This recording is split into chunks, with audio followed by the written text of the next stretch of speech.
Bienvenidos y bienvenidas a Escribiendo su palabra verso a verso, un podcast en el que leemos la Biblia juntos, verso a verso y sin prisa. Y además estoy muy emocionada porque estamos ya en la semana 7 de este año, porque vamos leyendo todos los días del año y cada semana corresponde a una temática. Y esta semana la temática es la iglesia, un tema que la verdad me parece súper increíble porque es el plan que dejó Jesús para que cuando Él se fuese, continuase la misión. Así que, evidentemente, te voy a invitar a que ya que vamos a hablar sobre la iglesia, puedas compartir este podcast con tu iglesia o con tu grupo pequeño, con tu comunidad, y que podáis utilizarlo para poder profundizar un poquito más en este plan de qué era la iglesia. Pero quiero que pienses en la iglesia con otros ojos, no quiero que la veas como una institución o como un edificio triste, aburrido, o como una rutina o una tradición con la que hay que cumplir, sino quiero que la mires como fue al principio, una comunidad súper viva, súper profunda y que tuvo la capacidad, gracias a Jesús, de transformar el mundo entero. Así que vamos a hablar sobre la iglesia, vamos a ser honestos y habrán cosas que quizá pues no nos incomoden porque respondan un poco a nuestra realidad, pero vamos a intentar mirarla con esos ojos. Y para eso vamos a comenzar con Hechos 2, versículos 42 al 47, que es el comienzo de la iglesia. Allí Jesús ya no estaba físicamente con sus discípulos, no tenían un templo propio ni tampoco una estructura demasiado organizada y por supuesto no eran un poder político, solamente tenían 3 cosas: el mensaje de Jesús, el Espíritu Santo, que es algo que hablamos la semana pasada, y también se tenían los unos a los otros. Y fíjate lo que ocurrió, vamos a leer. Dice, se mantenían firmes en la enseñanza de los apóstoles, en la comunión, en el partimiento del pan y en la oración. Todos los creyentes estaban juntos y tenían todo en común. No dejaban de reunirse en el templo ni un solo día. De casa en casa partían el pan y compartían la comida con alegría y sencillez de corazón, alabando a Dios y disfrutando de la estimación general del pueblo. Y cada día el Señor añadía al grupo los que iban siendo salvos. Wow, es que fíjate que no solamente tenían una creencia en común, era toda una vida compartida. Este pasaje no nos está describiendo un club religioso del que forman parte aquellas personas que creen X, Y y Z de la Biblia, sino que describe una comunidad en la que todos aprendían juntos, oraban y comían juntos, compartían recursos los unos con los otros y se alegraban juntos. No era solamente creer lo mismo, sino que era vivir lo mismo todo el tiempo. ¿Y qué suponía eso para ellos? Imagínate lo que significaba eso en el siglo I, en un mundo en el que no existía la seguridad social, no había una red de apoyo institucional, ni tampoco estaban, digamos, muy bien vistos, porque empezaban esas persecuciones hacia los cristianos, hacia los creyentes, y la fe de Jesús podía costarle incluso las relaciones con su familia. Así que esa comunidad, el sentirse acompañados, era un refugio en medio de todas esas circunstancias. Era una familia, era saber que no estaba solo. Y fíjate en algo importante también, que es que el texto no separa enseñanza de oración, de comunión, de generosidad. La espiritualidad no era algo único en una de esas áreas. No te podían decir simplemente te apoyo en oración, sino que iba todo mucho más allá. Era si necesitas algo, yo lo comparto contigo. Era la devoción a Dios, por un lado, evidentemente, en la oración, en la comunión, pero también era la devoción al otro, el estar y ser generoso por el otro. Y hay una frase preciosa que me encanta, creo que es la más resaltable de todos estos textos, que es que compartían la comida con alegría y con sencillez de corazón. Fíjate cómo la iglesia primitiva evidentemente no era perfecta, pero era auténtica. Había alegría, había sencillez, había cercanía.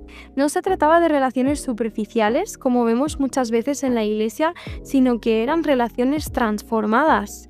Y aquí creo que hay espacio para la crítica, ¿no? En cuanto a que a veces podemos encontrarnos en comunidades cristianas que han perdido ese amor que tenemos por los demás, y a lo mejor son personas que son 100% auténticas en su relación con Dios, pero quizá les está faltando mirar un poco hacia adelante, ¿no?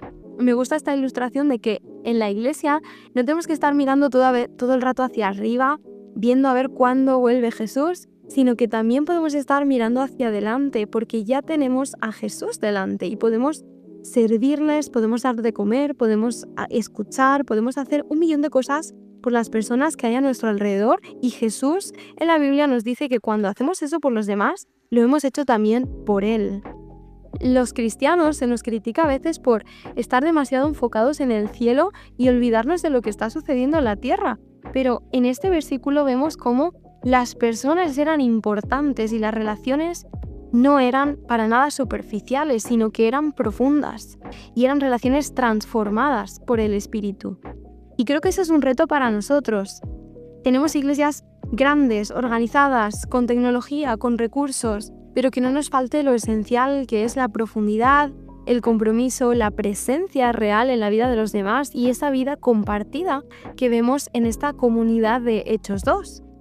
Es un texto que no pretende culparnos, evidentemente, no nos están hablando a nosotros, pero sí que nos invita a preguntarnos si estamos viviendo la iglesia como meros espectadores o si estamos viviendo como parte de esa familia que es la iglesia de Dios. Lo bueno de formar parte de una comunidad así, en la que unos se preocupan los unos por los otros, es que no crecemos solos. No necesito esforzarme o si estoy perdida en un camino en el que acabo de comenzar, que es el seguir a Jesús, puedo estar acompañada en ese camino.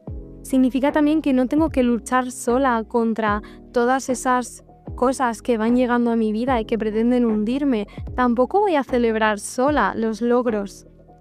Eso es algo maravilloso, ¿no? El poder ir avanzando en nuestra vida, ir cumpliendo metas y sueños y poder celebrarlas con nuestra comunidad. Es algo que me hace pensar mucho en mi iglesia y en cómo, la verdad, lo vivo con mucho cariño. Cuando a alguien le pasa algo, ¿no? Es como algo bueno, me refiero. Es como que también es un logro mío, o sea, me alegro igualmente, ¿no?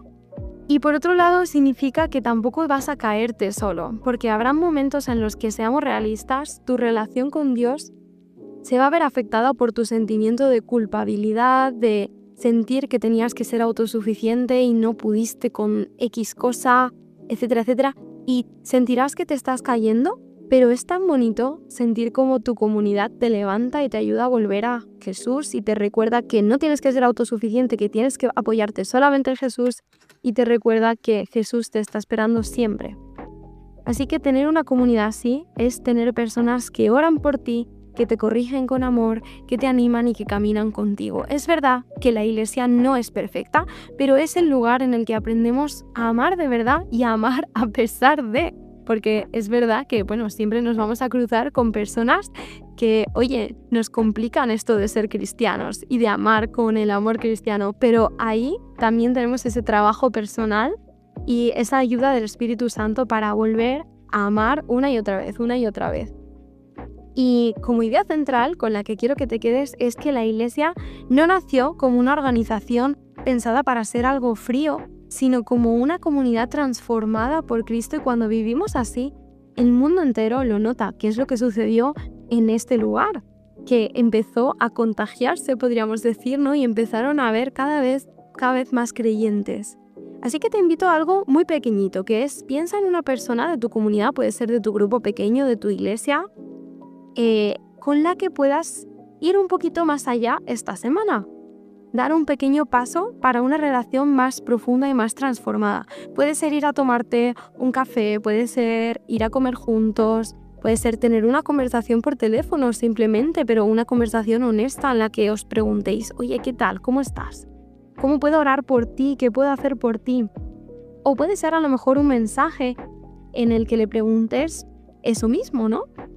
La realidad es que la iglesia crece cuando dejamos de ser simplemente asistentes y comenzamos a ser familia. La iglesia crece cuando empiezo a involucrarme en la vida de los demás. Así que te dejo con esta palabra, que te acompañe hoy y que redescubras durante esta semana la belleza de formar parte de algo que es mucho más grande que tú y que yo. Mañana vamos a ver cómo esta familia funciona como un cuerpo, con muchas partes, pero con un mismo corazón. Así que nos vemos mañana con otro verso a verso.